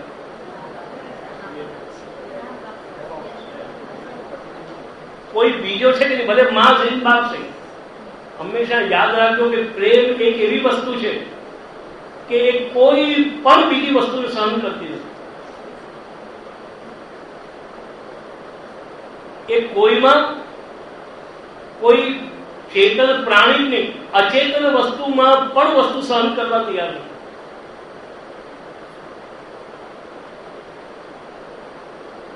એ વખતે મા બાપનું એને 2 કલાક સેવન કર્યું. હવે જો મા બાપ આવે તો આ છોકરી પોતાના મા બાપનો ભાવ નહીં પૂછવું કે પૂછો. જો પૂછવા જાય છે તો આ કલાક તૂટી જાય છે. એમાં તમારે માર્ગ કાઢવાનો. કેવી રીતે કાઢશો? મા બાપની બધી જ ત્રેવડ કરવાની, બધું જ કરવાનું. મારું કેવું લાગશે એમ નહીં. આ ઘરમાં જો આમનામાં કઈ કસર રહેશે તો મારા વરનું કેવું લાગશે એને યાદ કરીને તમે બધું કરો. તો તમારો કરેલો એક કલાક એ તમારા વરથી તમે વિપરીત નથી, બહાર ગયો નથી. કારણ કે કરતી વખતે પણ તમારા ચિત્તની અંદર સતત તમારો વર બેઠેલો છે. ત્યારે વિના તત્સેવન એના ઉપર આ કહી રહ્યો છું કે જે પુષ્ટિ માર્ગમાં મહાપ્રભુજીએ જે અષ્ટમ સેવા ને બધું જે બતાવ્યું, મૂળ એનું કારણ શું? એક વૈષ્ણવે પોતાનું સંપૂર્ણ મન અને સંપૂર્ણ સમય ઠાકોરજીની અંદર વાપરવાને માટે એને કરવું શું, તે બધી વ્યવસ્થા મહાપ્રભુજીએ પહેલેથી ઓલરેડી ગોઠવી દીધી. મારી દીકરી સાસરે જશે તો શેમાં કપડા ધોશે તો કંઈક મશીન, ઠંડુ પાણી ક્યાંથી પીશે તો ફ્રીજ, આટો ક્યાં પીશે તો કે એની મશીન. એમ બધી જ વસ્તુ મહાપ્રભુજી આપણને સાથે આપી છે. મારા વૈષ્ણવો બ્રહ્મસંબંધ લીધા પછી પોતાનું મન અને પોતાનું જીવન ઠાકોરજીમાં કઈ રીતે વાપરશે? એમને વાપરતા નથી આવડતું. એટલે મેં કહું તો એક કામ કરો, અમારી પુષ્ટિ સેવા કરો. એટલે સવારથી ઉઠીને આવતીકાલ સવાર સુધી તમારી પાસે સેવા સર્વિસ કરશો. ઠાકોરજીના શણગાર કરો, સ્નાન કરાવો, ભોગ ધરો, એમની રસોઈ કરો, એ બધા કામથી પરવારો અને બહાર આવો તો ઠાકોરજીની માળા કરવો, ઠાકોરજીના શણગાર કરવો, ઠાકોરજીના વસ્ત્ર તૈયાર કરો, ઠાકોરજીના ટોપી પાક તૈયાર કરો, ઠાકોરજીને માટેની બીજી જે વસ્તુઓ સામગ્રી હોય તેને બનાવો અને એમ કરીને તમારો સમય પૂરો કરો.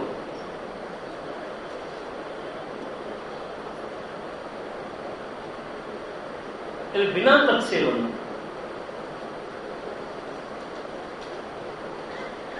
અને આવા પ્રકારનું સેવન એ ક્યારે બને છે?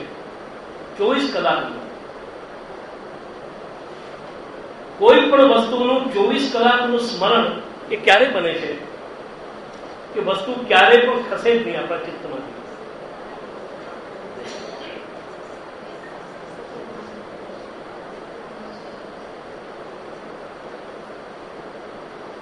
તમારા વર્ગ કે તમારો દીકરો કે તમારા કોઈ બહુ પ્રેમી વ્યક્તિ જ્યારે તમારી સામે હોય છે ત્યારે તમે એને વધારે યાદ કરો છો?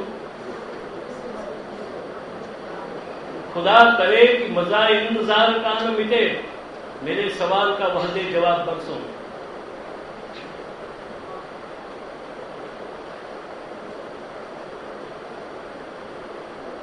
ये में कविता पहला मैं एक बार संभळावी दी. तुम मिले साधना खो गई, तुम मिले साधना खो गई और तुम गए भावना को जगत मिल गई. આપણને 24 કલાકનું સ્મરણ અને અત્યંત તાલાવેલી જ્યારે વ્યક્તિ પોતાના સમીપમાં નથી હોતો ત્યારે, એટલે એ ભગવાનને પામવા માટેની તાલાવેલી સાથે જ કરવામાં આવેલી જે સેવા એ આપણે ત્યાંની સેવા છે.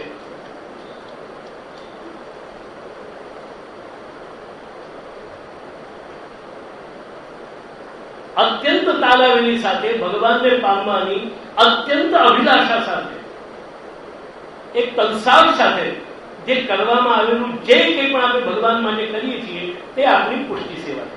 તમે એવું કીર્તન કરો, એવું સ્મરણ કરો, એવા પાઠ કરો, એવી સેવા કરો, તમે જે કંઈ પણ કરો છો એ બધું પુષ્ટિ સેવા છે. એટલે તસ્માત તદ વિપ્રયોગતાપે સતી તદ પ્રાપ્તર્થ્યં ચ યદ ભગવત સેવનમ તદ ધર્મ રૂપમ એવ ઇતિ ભાવ.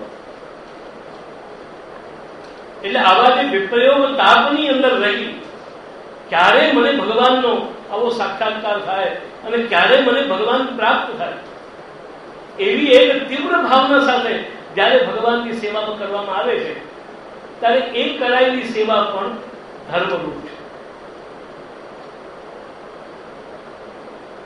આ ધર્મથી હું પહેલા જ બતાવી દઉં તમને ધર્મ અને ધર્મીનો અર્થ.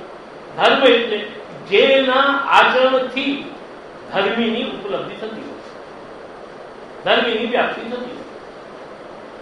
ત્યારે જે ધર્મી ભગવાન છે એનો જે આ ધર્મ છે, આ ધર્મથી એ ધર્મીની ઉપલબ્ધિ થાય. આ પ્રકારની તમે જયારે સેવા કરો ત્યારે આનંદમય પરમાનંદ શ્રી કૃષ્ણ તમને પ્રાપ્ત થઈ શકે છે.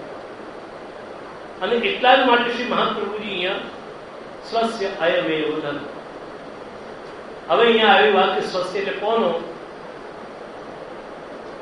કોનો આ ધર્મ છે?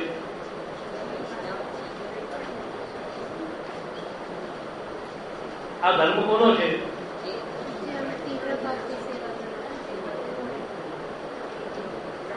તીવ્ર ભાવથી સેવા કરવી તો ધર્મ છે. આ ધર્મ કોનો છે? ધર્મ કોનો છે?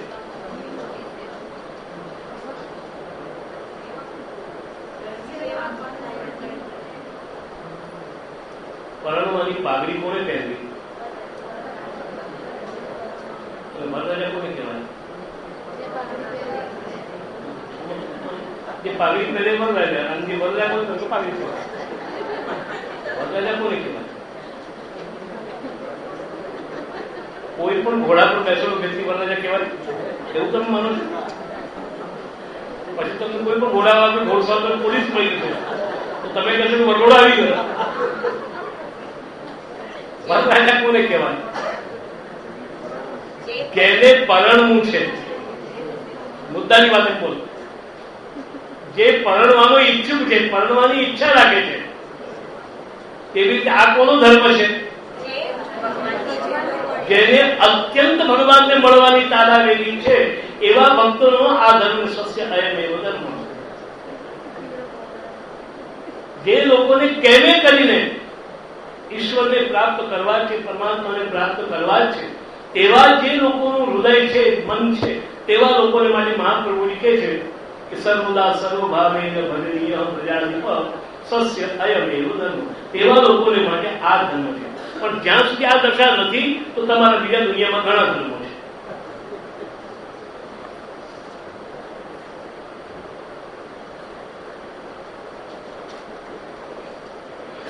અતએવ શુકવાગ મૃતાબ્ધૌ. અને તેથી શ્રી સુખદેવજીની વાણી રૂપી અમૃતનો જે સાગર, એવું જે શ્રીમદ ભાગવત, એની અંદર ભક્ત્યા સંજાતયા ભક્ત્યા, એ શ્લોકની અંદર ભક્ત્યા ધર્મરૂપ ભક્તિથી, ભક્તિ સાધનરૂપ ભક્તિથી ઉત્પન્ન થયેલી જે ભક્તિ, બીજા સાધનોથી ઉત્પન્ન થયેલી ભક્તિ એને નથી જણાવતું.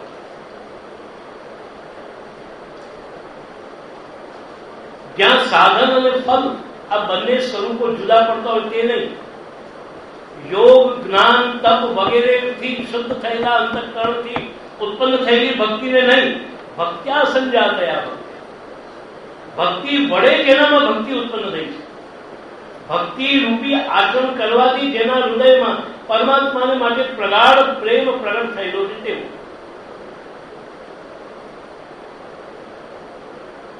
પછી બીજી નંબરે કહ્યું કે ભક્ત્યાતુતોષ ભગવાન ગજયુગ પાયો.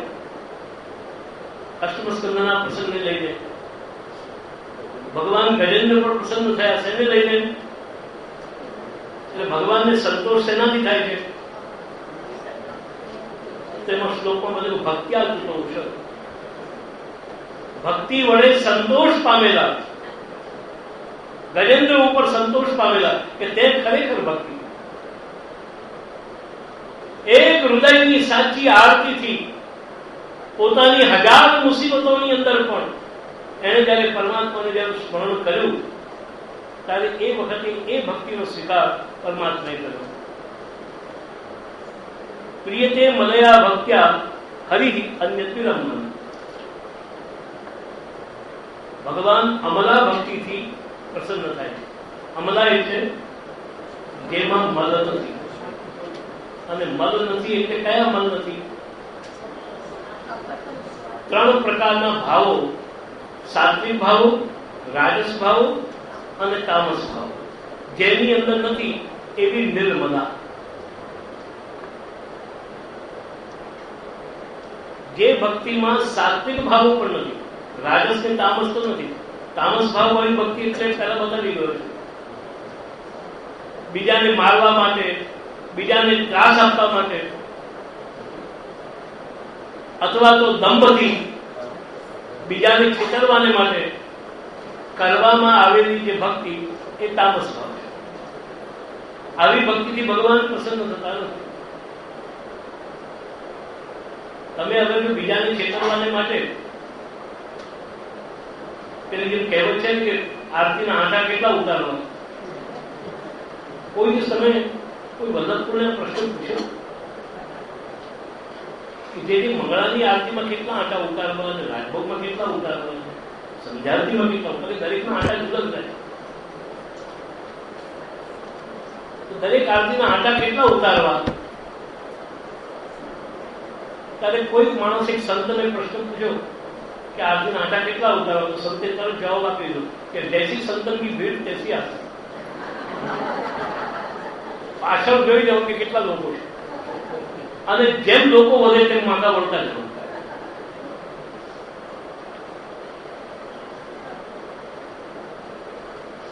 એટલે દંભને માટે, દંભપૂર્વક બીજાને છેતરવાને માટે કરવામાં આવેલી જે ભક્તિ, એનાથી ભગવાન પ્રસન્ન થશે.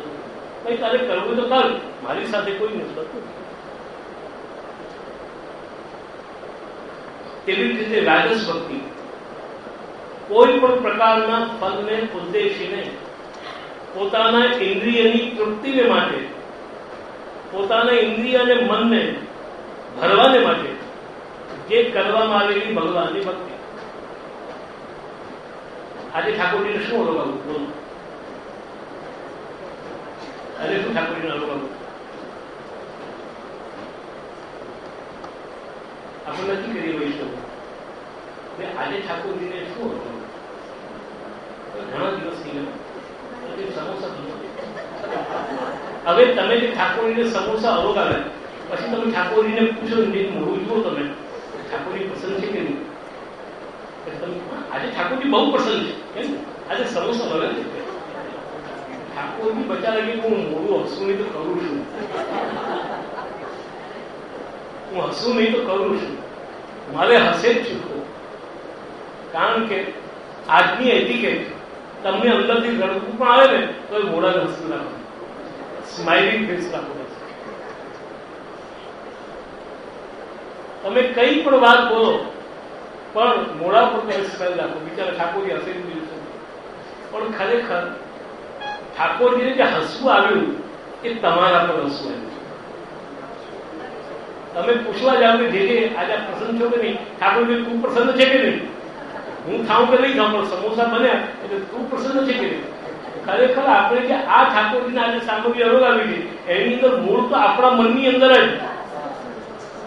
કોઈ સ્પાલ. અને એટલા જ માટે તમે ધ્યાન આપજો કે જે દિવસે તમે બહુ મન કરીને ઠાકોરજીને સામગ્રી અનુગાવશો તે દિવસે તમે ખાવાની જલ્દી લાગશે. હવે ચુની કાકા હવે જો ઘરે કહે કે આજે ઠાકોરજી માટે કચોરી બનવાનું, અને જો કચોરી બની ઠાકોરજી પ્રસન્ન થયા, પણ પછી જો ઇન્દુબેન ભૂલી ગયા મૂકવાનું, આજે પેલી સામગ્રી નહીં આવી, કારણ કે રચી રહ્યા હતા ક્યારના કચોરી કચોરી કચોરી. પોતાની ઇન્દ્રિયોની તૃપ્તિને માટે કરવામાં આવેલી જે ભક્તિ, ભગવાન કહે કે એનાથી હું સંતુષ્ટ થતો નથી. એવી જ રીતે સાત્વિક ભાવથી કરવામાં આવેલી, મારે આ કરવું જ જોઈએ. વૈષ્ણવનો દીકરો છું તો મારે ઠાકોરજીની સેવા કરવી જોઈએ. ઠાકોરજીની સેવા કેમ કરવાની? હવે જો તમારી ઘરવાળી તમને જયારે આ શબ્દ કહે ને કે ભાઈ તમને પરણી છું તો હવે મારે તમારું કરે જ છૂટકો, તમને પરણી છું, તમે ચા બનાવી એમ ભાઈ હું તમને પરણી તો તમારી ચા બનાવી છૂટકો જ મળે. હવે તમને કેટલી પ્રસન્નતા થશે? આને સાત્વિક ભાવ કહેવાય. વૈષ્ણવનો દીકરો છું તો મારે કરે જ છૂટકો, મારે કરવું જ જોઈએ.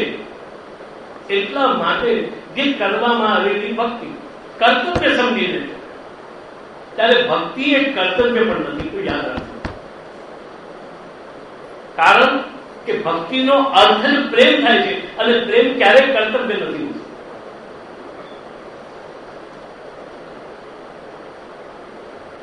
પ્રેમમાં કોઈ કર્તવ્ય છે જ નહીં, આ કરવું જ પડે. એમાં તો જે કઈ છે થઈ જાય છે. ચા પીવડાવવું એ કર્તવ્ય નથી, તો ચા પીવડાવી જ દેવાય છે. ટાઈમ થાય એટલે ઓટોમેટિક હાથ આપણો ત્યાં જ ચાલે જાય કે એની ચા બનાવો, એનું આ કરું, એનું આ કરું. એટલે જે જેમાં કર્તવ્ય ભાવના છે એવી કર્તવ્ય ભાવનાથી કરેલી ભક્તિ પણ ભગવાન પ્રિય થતા ભગવાનને પ્રિય નથી. એટલે એ અંદર બતાવ્યું કે પ્રિય તે અમલયા ભક્ત્યા અમલા નિર્ગુણા સાત્વિક રાજસ ને તામસ ભાવ વિનાની કેવળ સ્નેહ ભાવ વાળી જે ભક્તિ છે એનાથી પ્રિય તે મલયા ભક્ત્યા હરિ એનાથી પ્રસન્ન થાય છે. અન્ય વિડંબન અને ભગવાનની પ્રસન્નતા વિનાનું જે કંઈ પણ દુનિયામાં થાય છે કે છે એ બધી જ વિડંબના જ છે, બીજું કંઈ નથી. મને લાગે છે કે આજના દિવસે આપણે અહીં સુધી